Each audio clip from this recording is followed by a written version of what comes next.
Hello everyone, आप सभी का करंट अफेयर्स 360 में स्वागत है। उम्मीद करता हूँ आप सभी लोग बहुत अच्छे होंगे। तो आज के इस वीडियो में हम पढ़ेंगे 5 अगस्त 2020 से करंट अफेयर्स। इसी के साथ ही अगर आपको इस लेक्चर का पीडीएफ फाइल डाउनलोड करना हो तो आप डिस्क्रिप्शन में दिए गए टेलीग्राम चैनल को ज्वाइन करके पीडीएफ फाइल डाउनलोड कर सकते हैं। तो चलिए चलते हैं आज के पहले क्वेश्चन की ओर। तो पहला क्वेश्चन है, हाल ही में किसे एचडीएफसी बैंक का नया सीईओ नियुक्त किया गया है? Recently who has been appointed as new CEO of HDFC bank? तो हाल ही में शशिधर जगदीशन जी को एचडीएफसी बैंक का नया सीईओ नियुक्त किया गया है। इन्होंने रिप्लेस किसको किया है? इन्होंने रिप्लेस किया है आदित्य पुरी जी को, जो कि रिटायर होने वाले हैं 26 अक्टूबर 2020 में। इनका कार्यकाल शुरू होगा 27 अक्टूबर 2020 से और इनका कार्यकाल 3 साल के लिए होगा। तो अगर बात करते हैं एचडीएफसी बैंक की, तो एचडीएफसी बैंक का हेडक्वार्टर कहाँ है? इसका हेडक्वार्टर है एचडीएफसी बैंक का मुंबई में। और इसकी फाउंडेशन कब हुई थी? फाउंडेशन हुई थी 1994 में। तो चलिए चलते हैं अगले क्वेश्चन की ओर। हाल ही में किसे ऑल इंडिया रेडियो समाचार के महानिदेशक के रूप में नियुक्त किया गया है? Recently who has been appointed as director general of All India Radio news services division? तो हाल ही में जयदीप भटनागर जी को डायरेक्टर जनरल नियुक्त किया गया है ऑल इंडिया रेडियो के न्यूज सर्विसेज डिवीजन का। अगर बात करें जयदीप भटनागर जी के बारे में, तो यह इंडियन इंफॉर्मेशन सर्विसेज के ऑफिसर हैं 1986 बैच के। और इन्होंने रिप्लेस किसको किया है? इन्होंने रिप्लेस किया है मिस इरा जोशी को। तो अगर बात करते हैं ऑल इंडिया रेडियो की, तो ऑल इंडिया रेडियो का हेडक्वार्टर कहाँ है? इसका हेडक्वार्टर है नई दिल्ली में। और यह कब लॉन्च किया गया था? यह लॉन्च किया गया था 23 जुलाई 1927 को। तो चलिए चलते हैं अगले क्वेश्चन की ओर। हाल ही में किस राज्य सरकार ने ई रक्षा बंधन कार्यक्रम शुरू किया है? Recently which state government has launch E Raksha Bandhan programme? तो हाल ही में आंध्र प्रदेश सरकार ने रक्षाबंधन के मौके पर ई रक्षा बंधन प्रोग्राम लॉन्च किया है। यह ई रक्षा बंधन प्रोग्राम है क्या? यह एक तरीके का virtual cyber crime awareness programme है और यह प्रोग्राम लगभग 1 महीने चलाया जाएगा। इस प्रोग्राम को किसके द्वारा ऑर्गेनाइज किया जा रहा है? इस प्रोग्राम को ऑर्गेनाइज किया जा रहा है crime investigation department, FM radio, cyber crime prevention against women and children and cyber peace foundation के द्वारा। तो अगर बात करें ई रक्षाबंधन प्रोग्राम के तहत लोगों को साइबर क्राइम के प्रति अवेयर किया जाएगा और इस प्रोग्राम के तहत लगभग 1 लाख से ज्यादा महिलाओं को साइबर क्राइम के ऊपर ट्रेन भी किया जाएगा। और इनको ट्रेनिंग किस तरह प्रदान की जाएगी? इनको ट्रेनिंग प्रदान की जाएगी various writing and quiz competitions के द्वारा। तो अगर बात करते हैं आंध्र प्रदेश के बारे में, तो आंध्र प्रदेश के बारे में आपको पता होना चाहिए कि हाल ही में आंध्र प्रदेश में तीन स्टेट कैपिटल को लेके एक बिल पास किया गया था, लेकिन हाल ही में इसमें हाई कोर्ट ने स्टे लगा दिया है। तो अगर बात करते हैं आंध्र प्रदेश के सीएम के बारे में, तो सीएम कौन है? सीएम है वाईएस जगनमोहन रेड्डी। और गवर्नर कौन है आंध्र प्रदेश के? विश्वभूषण हरिचंदन। अगर बात करें लोकसभा सीट्स की, तो 25 लोकसभा सीट्स हैं आंध्र प्रदेश के अंदर और राज्यसभा की 11 सीटें हैं। तो चलिए चलते हैं अगले क्वेश्चन की ओर। हाल ही में मोहम्मद इरफान अली किस देश के राष्ट्रपति बने हैं? Recently Mohammad Irfan Ali has became the president of which country?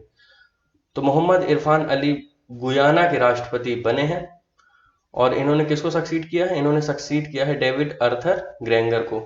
तो अगर बात करते हैं गुयाना के बारे में, तो गुयाना एक साउथ अमेरिकन कंट्री है और इसकी कैपिटल क्या है? कैपिटल है जॉर्जो टाउन। और करेंसी क्या है गुयाना की? गुयानीज डॉलर। तो चलिए चलते हैं अगले क्वेश्चन की ओर। हाल ही में डीडी असम चैनल को किसने लॉन्च किया है? Recently who launch DD Assam channel? तो हाल ही में हमारे देश के information and broadcasting minister Shri Prakash Javadekar ji ने डीडी असम चैनल को लॉन्च किया है और यह असम राज्य के बारे में 24 घंटे की पूरी न्यूज प्रोवाइड कराएगा। तो अगर बात करें इस चैनल को लॉन्च करने का मेन ऑब्जेक्टिव क्या है, तो इसका मेन ऑब्जेक्टिव यही है कि जो हमारे दूरदर्शन के चैनल होते हैं यह ग्रास रूट लेवल तक हर घर में, चाहे गरीब हो चाहे अमीर हो, सबके पास इसकी मौजूदगी होती है फ्री ऑफ कॉस्ट। और इन चैनलों के थ्रू ही गवर्नमेंट अपनी सारी जानकारी ग्रास रूट लेवल तक प्रोवाइड करा सकती है। तो इसीलिए ही डीडी असम चैनल को लॉन्च किया गया है। तो अगर बात करते हैं असम के बारे में, तो असम की कैपिटल क्या है? कैपिटल है दिसपुर। और गवर्नर कौन है असम के? असम के गवर्नर है जगदीश मुखी जी। अगर बात करते हैं आसाम के सीएम की, तो सीएम कौन है? सर्बानंद सोनोवाल जी। इसी के साथ आपको लोकसभा सीट्स के बारे में आसाम में पता होना चाहिए। आसाम में लोकसभा की 14 सीट्स हैं और राज्यसभा की 7। तो चलिए चलते हैं अगले क्वेश्चन की ओर। हाल ही में किस देश ने महिला विश्व टीम स्क्वैश चैंपियनशिप 2020 से नाम वापस ले लिया है? Recently which country has withdrawn from women's world team squash championship 2020? तो हाल ही में इंडिया ने women's women's world team squash championship 2020 से अपना नाम वापस ले लिया है। यह चैंपियनशिप कुआलालंपुर मलेशिया में होने वाली थी दिसंबर में। 15 से 20 दिसंबर के बीच यह चैंपियनशिप होने वाली थी। और नाम क्यों वापस लिया गया है? इसका नाम वापस इसलिए लिया गया है क्योंकि इंडिया की टीम की प्रिपरेशन नहीं हो पाई थी कोविड-19 के कारण, और खिलाड़ी खेलने को तैयार नहीं थे। तो अगर बात करते हैं स्क्वैश फेडरेशन ऑफ इंडिया की, तो इसका ऑफिस कहाँ है? इसका ऑफिस है स्क्वैश फेडरेशन ऑफ इंडिया का चेन्नई में। और प्रेसिडेंट कौन है स्क्वैश फेडरेशन ऑफ इंडिया के? देवेंद्र नाथ सारंगी जी। और स्क्वैश टीम के कोच कौन है इंडिया के? साइरस पोंचा। तो चलिए चलते हैं अगले क्वेश्चन की ओर। हाल ही में किस तकनीकी संस्थान ने अंग्रेजी साहित्य में एमए कार्यक्रम शुरू किया है? Recently which technical institute has started an MA programme in English literature? तो हाल ही में एनआईटी त्रिची ने एमए प्रोग्राम शुरू किया है इंग्लिश लिटरेचर में। और यह पहला स्टेप लिया गया है किसी भी टेक्निकल इंस्टीट्यूट द्वारा जिसमें आर्ट, साइंस और टेक्नोलॉजी के बीच के जो बैरियर्स हैं वो हटा दिए गए हैं, जैसा कि अभी हाल ही में नेशनल एजुकेशन पॉलिसी में अनाउंस किया गया था। तो आपको मैं एक क्वेश्चन पूछना चाहूंगा कि त्रिची किस राज्य में स्थित है? आपको मुझे बताना है इस कमेंट सेक्शन में करके कि त्रिची किस राज्य में है। ठीक है, तो चलिए चलते हैं अगले क्वेश्चन की ओर। हाल ही में स्मार्ट इंडिया हैकाथॉन 2020 के चौथे संस्करण के ग्रैंड फिनाले का उद्घाटन किसने किया? Recently, who inaugurated grand finale of 4th edition of Smart India Hackathon 2020? तो हाल ही में हमारे देश के एजुकेशन मिनिस्टर श्री रमेश पोखरियाल निशंक जी ने स्मार्ट इंडिया हैकाथन 2020 के ग्रैंड फिनाले का उद्घाटन किया है 1 अगस्त को। तो अगर बात करें ये स्मार्ट इंडिया हैकाथन है क्या? ये स्मार्ट इंडिया हैकाथन एक प्रोग्राम है जिसका मेन ऑब्जेक्टिव है जो हमारे देश के टेक्निकल स्टूडेंट्स हैं उनमें एक इनोवेशन कल्चर को डेवलप करना। तो अगर बात करें स्मार्ट इंडिया हैकाथॉन की, तो यह 1 से लेकर 4 अगस्त के बीच ऑर्गेनाइज की गई है। तो चलिए चलते हैं अगले क्वेश्चन की ओर। हाल ही में किस राज्य ने स्नो लेपर्ड संरक्षण केंद्र स्थापित करने का निर्णय लिया है? Recently which state has decided to set up a snow leopard conservation centre? तो हाल ही में उत्तराखंड राज्य में स्नो लेपर्ड कंजर्वेशन सेंटर स्थापित करने का निर्णय लिया गया है। और यह कहाँ स्थापित किया जाएगा? यह स्थापित किया जाएगा उत्तरकाशी फॉरेस्ट डिवीजन के अंदर। तो अगर बात करें इस सेंटर को बिल्ड किसके द्वारा किया जाएगा? यह सेंटर बिल्ड किया जाएगा Uttarakhand forest department along with United Nations development programme as a part of its 6-year project secure Himalayas. Secure Himalayas programme के तहत ही उत्तराखंड फॉरेस्ट डिपार्टमेंट और यूएनडीपी इसको डेवलप करेंगे।